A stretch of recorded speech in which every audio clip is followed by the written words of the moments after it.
नमस्कार मित्रांनो, आपलं स्वागत आहे आपल्या शिव फायनान्स इन्फॉर्मेशन या यूट्यूब चॅनलवर. तर मित्रांनो, आज आपण बोलणार आहोत एका अशा विषयावर जो प्रत्येक पालकासाठी खूप महत्त्वाचा आहे. मुलीच्या भविष्यासाठी आर्थिक प्लॅनिंग कसं करायचं. तर मित्रांनो, आजच्या काळामध्ये फक्त पैसे कमावणे पुरेसे नाही, तर ते पैसे योग्य ठिकाणी गुंतवणं जास्त महत्त्वाचं आहे. कारण भविष्यामध्ये अचानक खर्च येतो, तो म्हणजे शिक्षण, लग्न, करिअर आणि मेडिकल खर्च. आणि जर आपण आधीच तयारी केली नाही तर स्ट्रेस नंतर आपल्यावर खूप वाढतो. याच्यामध्ये जर आपण पहिला विचार केला की बचत गरजेची का आहे, हा सर्वसामान्यांना पडणारा एक साधा प्रश्न आहे. तर मित्रांनो, तुम्ही आज जे पैसे कमावता त्यात किती रक्कम भविष्यासाठी ठेवता. बहुतेक लोक काय करतात, खर्च आधी आणि बचत नंतर. पण खरं फायनान्शियल प्लॅनिंग याच्या अगदी उलट असतं.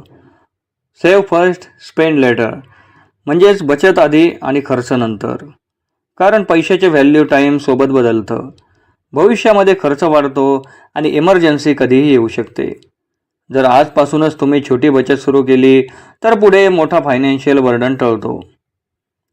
दुसरा पार्ट यामध्ये येतो, मुलगी झाल्यावर बचत का जास्त महत्त्वाची.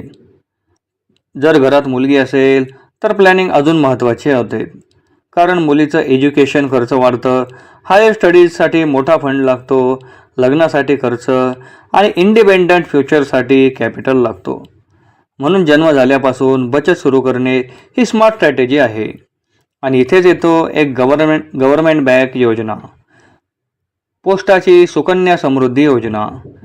ही योजना भारत सरकारने खास मुलींसाठी सुरू केली आहे. पोस्ट ऑफिसमध्ये अकाउंट उघडला जातो आणि नियमित सेविंग आपण या ठिकाणी करू शकतो. ही लॉंग टर्म सेविंग स्कीम आहे, जिथे छोटी रक्कम जमा होते आणि एक मोठा कॉर्पस तयार होतो.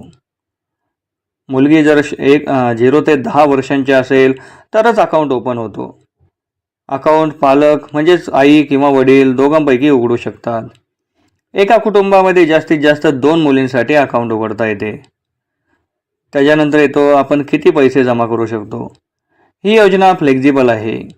यामध्ये मिनिमम 250 रुपयापासून मॅक्झिमम 1.5 लाख रुपयांपर्यंत दरवर्षी रक्कम आपण भरू शकतो. तुम्ही हे पैसे मंथली, क्वार्टरली किंवा इयरली कोणत्याही पद्धतीने जमा करू शकतात. इंटरेस्ट आणि ग्रोथ कसा होतो. ही योजना अट्रॅक्टिव्ह आहे, कारण गव्हर्नमेंट गॅरंटेड इंटरेस्ट मिळतो.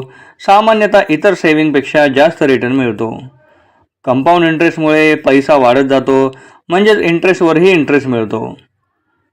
यानंतर पैसे किती काळ लॉक राहतात, हा एक महत्त्वाचा मुद्दा आहे. तर मित्रांनो, ही एक लॉंग टर्म प्लॅन आहे.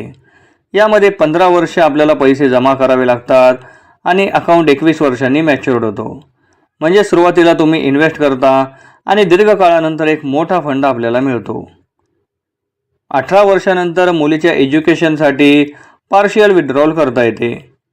बाकी राहिलेली रक्कम आपल्याला मॅच्युरिटीला मिळते. हे खूप इम्पॉर्टंट आहे, कारण एज्युकेशनसाठी सपोर्ट मिळतो आणि आपले मुलीचे फ्युचर सिक्युअर्ड होते. एक प्रॅक्टिकल एक्झाम्पल तुम्हाला मी थोडक्यात समजून सांगतो. जर दर महिन्याला तुम्ही 2,000 जमा करता तर वर्षाला होते आपले 24,000. 15 वर्षामध्ये साधारण 3,60,000 रुपये आपले जमा होतात. आणि इंटरेस्टमुळे फायनल अमाऊंट खूप मोठा होतो. म्हणजे छोट्या सेविंगने मोठा फंड तयार होतो. तर ही योजना का निवडावी. गव्हर्नमेंट बँक असल्यामुळे ही योजना सुरक्षित आहे. हाय इंटरेस्ट कम्पेअर टू FD, म्हणजे FDच्या तुलनेत ह्याचा व्याजदर खूप जास्त आहे. तसेच ATC अंतर्गत आपल्याला टॅक्स बेनिफिट मिळतो. डिसिप्लिन सेव्हिंग्स हॅबिट तयार होते आणि गर्ल चाइल्ड फ्युचर सिक्युअर तयार होते. मित्रांनो, पैसा कमावणं महत्त्वाचं आहे, पण त्याहून जास्त महत्त्वाचं आहे तो योग्य वेळी योग्य ठिकाणी वापरणं. जर तुम्ही आजपासूनच तुमच्या मुलीसाठी प्लॅनिंग सुरू केली तर उद्या तुम्हाला टेन्शन कमी आणि सॅटिस्फॅक्शन जास्त मिळेल. जर तुम्हाला ही माहिती युजफुल वाटली असेल तर आपल्या व्हिडिओला लाईक करून शेअर करा आणि आपल्या चॅनलला सबस्क्राईब करा. आणि कमेंटमध्ये नक्की सांगा पुढचा व्हिडिओ तुम्हाला कोणत्या फायनान्स टॉपिकवर हवा आहे. धन्यवाद. जय हिंद, जय महाराष्ट्र.